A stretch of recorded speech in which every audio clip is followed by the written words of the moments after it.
Yo, what's up? Bringing you that MLB Show 20. So we got a big reveal today, and the stream just finished. So we got the 7th inning program, everything that's dropping tomorrow. So we're gonna get right into that. We're gonna start off with the 7th inning program. Altogether, there's 13 diamonds, I believe, that are being dropped. But the first boss that we're gonna go over is a 99 Walter Johnson signature series. So he has 125 stamina, 97 hit per 9, 118 K per 9, 97 walk per 9. So those per 9s are very good. And obviously when you prestige that card, he's going to have 100 hit per 9, 100 walk per 9, and 121 K per 9.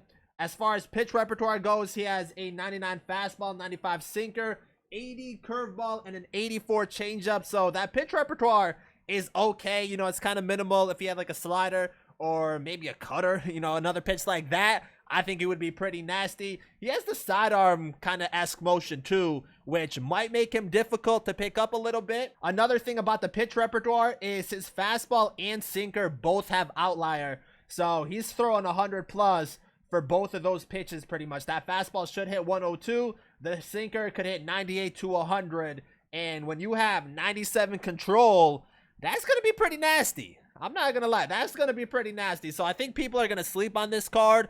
But because he has good control, he could be pretty nice. The only negative, I think, is the curveball and changeup is his only other pitches. And he doesn't have the slider and the cutter, like I said. You know, another complimentary pitch. But Walter Johnson looks pretty good. Then we got a prime Frank Thomas, who has 109 contact versus righties, 125 versus lefties, 104 power versus righties, and 125 versus lefties, 98 vision, and commandeer defense, 57 fielding, 48 speed. So Frank Thomas, it's a prime series. Last year was a signature series, but this card looks really good. Great power numbers, and just an overall beast of a hitter. Now, last year, he was a commandeer defender, but he literally played like a diamond.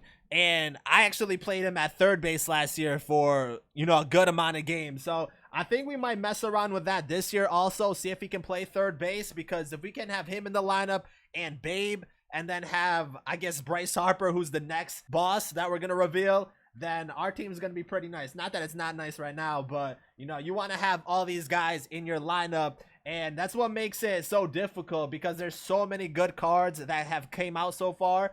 And more cards just keep coming. But next one is an MVP. Bryce Harper has 116 contact versus righties, 108 versus lefties, 125 power versus righties, and 91 versus lefties, 72 vision with diamond tier defense, 74 speed. So 75 fielding is actually not diamond tier. I think he's going to be a silver tier in the outfield, but he has good arm strength, accuracy, and all that stuff. Another great hitting card with great power numbers. Like versus righties, he's going to be a problem.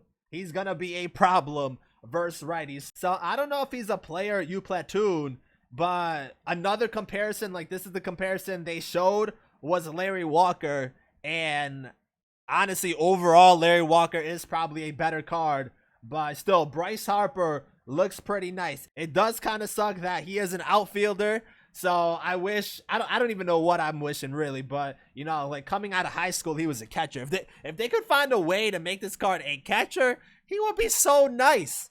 He would be so nice. But another outfielder, and the outfield is looking pretty stacked, but it's always nice to have all these options and variety in lineups. I think that's the biggest thing right there, is that there's so much variety when it comes to lineups. Now, the players you get during this program, like at 150, we have a 92 prime series Sergio Romo. So kind of a low end relief pitcher, but he's always nasty. He got that nasty slider. He's going to have a sinker. He's going to be pretty effective. Because he's at 150 program stars, he's going to be like 10-20K. So a nice, we'll say, cheap bullpen option. Then we have a 92 Mark Buehrle, which signature series, I don't think he's going to be that effective though. He doesn't really have the high velocity fastball. He's more of like a junk pitcher, has the change up, the off speed type of pitches. So we'll have to see. But if he has good control, he might be effective. You know, we'll have to see what the actual attributes are. That's something we don't have. And then we have a 92 prime series Matt Carpenter. He normally has a pretty nice swing, so I think he could be a pretty nice card. We also got Prime Series cards too, which is pretty big, and Signature Series, so that's going to help with the Trout collection for people working on that. and even like the awards and other cards we've shown so far, like those all help towards collections, which is pretty nice. So other cards that are dropping, we have the set 43 headliner. It's gonna be a Future Stars Joey Barr from the Giants, and he has 77 contact versus righties, 105 versus lefties, 90 power versus righties, and 110 versus lefties, and 79 vision. Diamond tier defense, which is really nice for a catcher, and 50 speed. I don't know why, I kind of wish he could play first base just to have another option. He's not really a card like, oh, I need him at first base or anything like that, but you know, it would be nice to have a secondary position for most of these cards. Still looks like a solid catcher, really good against lefties, and his vision's not bad, so he should be pretty effective. And then they kind of teased the Tops Now, so there is a moment for Fernando Tatis. Now, he's not a Tops Now card. He's probably getting Player of the Month. I don't know. There's so many options. You got Tatis, you got Blackmon, Shane Bieber was pretty good, Judge. There's a lot of options for that Lightning Player of the Month for August. And I made a video of like the classic ones. I don't know if they're gonna drop the classic or not. I don't know why they wouldn't drop it, but since they haven't dropped it yet, they might not drop it. So I don't know about that. But as far as Tops Now that are coming, we do have a 93 Steven Piscotti. Has pretty good hitting attributes. Looks like a solid card. Gold tier defense, can play outfield and first base. So it's a 93 overall. I like that they've boosted up the Tops Now this year, and they're all like 90 plus rated. It makes a lot of these cards for the most part usable, you know, because last year we were getting like gold cards and stuff like that. No one's using gold cards, especially midway through the year. We got a 95 Dylan Bundy as the next one. Has 99 stamina, 88 hit per 9, 102 K per 9 with a 92 walk per 9, and a fastball, slider, changeup, curveball, two seam. Pitch repertoire is fine, you know, it doesn't have like a sinker, which I guess like every pitcher nowadays throws a sinker, so I guess that's why we're expecting every pitcher that drops to have one. Still a pretty good looking card. And then the next Tops Now, Cole Calhoun, who has 87 contact versus righty, 72 versus lefties. Great power numbers at 102 and 89. Well, maybe not great, but they're pretty good. And then 84 vision. Diamond tier defense is nice, and 55 speed. And then we have a 97 Sonny Gray. So this is pretty nice because he just got upgraded to Diamond. They gave him now a 97 Tops Now. Kind of like how Shane Bieber got... Actually, no, Shane Bieber won't get a Player of the Month because he got a Tops Now, and that's part of the same collection. So we can exclude him.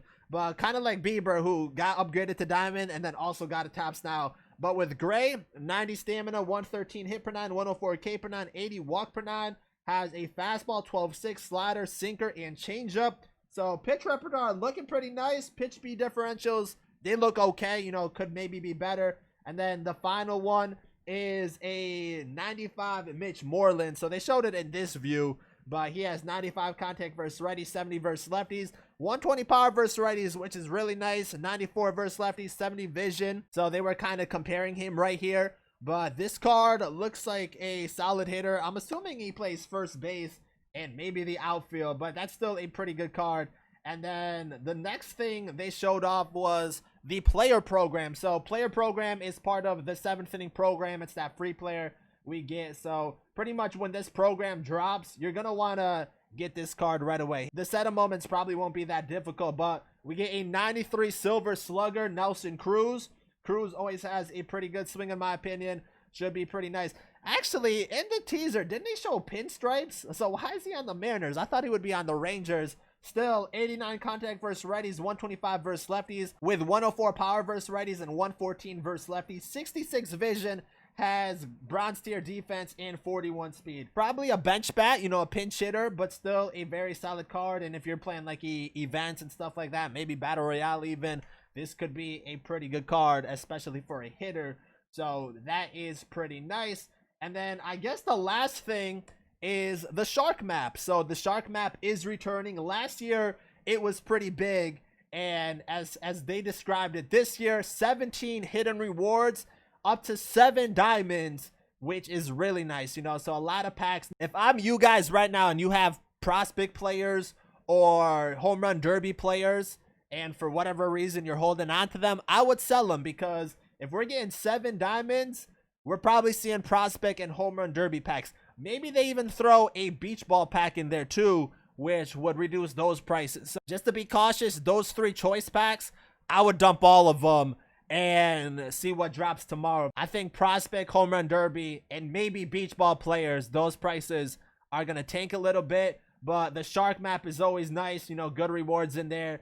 And it doesn't seem like we have to play that many games. It's like, what, 8 games? There's probably gonna be a steel fan phase and a lot of hidden rewards. So when that drops tomorrow, we'll 100% go over that. But there's a lot of good things coming out with this 7th inning program. Let me know what you guys think about it overall. As far as the bosses go with Bryce Harper, Frank Thomas, and Walter Johnson, let me know which one you guys are favoring first to go after. You guys know me, I normally just go for the stubs, but we probably will debut these guys throughout the weekend because we've been managing our stubs pretty good. So I don't really care if we spend a little bit to show these guys off early this time around. And then when everything drops tomorrow, we'll try to get this program done as fast as possible. Try to maximize on that first day stubs and then, you know, buy them back, like I said, and try them out. But until then, if you guys are new, make sure to subscribe, drop a like in the video. Thank you guys for watching, and I'm out.